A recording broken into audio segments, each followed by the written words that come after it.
আজকে আমাদের বাড়িতে কোনো ডাল রান্না হয়নি, তরকারি রান্না হয়নি, শুধু ভাজা আর বাটা রান্না হয়েছে।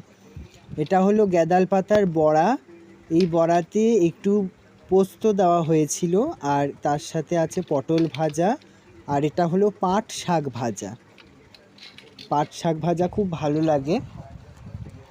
আর তারপরে গ্যাদাল পাতা বাটা। এই গ্যাদাল পাতা বাটা খুব ভালো লাগবে, শরীরের পক্ষে খুব ভালো। আপনারা রান্না করবেন, বাড়িতে খাবেন। আর এই শাক ভাজা কাসুন্দি দিয়ে খাওয়া হবে। আর এটা হলো রাতের খাবার। রাতে রুটি করা হয়েছিল, এরকমই করা হয় রুটি বা কখনো লুচি, আর তার সাথে সোয়াবিনের রসা। এই আজকে রাতে ঠাকুরকে ভোগ দিয়েছিলাম। এরকম বা আলুর তরকারি এইসবই দেওয়া হয় রাতে, রুটি বা লুচি। তো কেমন লাগলো আজকে থালাটা? আর মা একটু মিষ্টি এনেছিল, সীতাভোগ, এই দিয়েছে।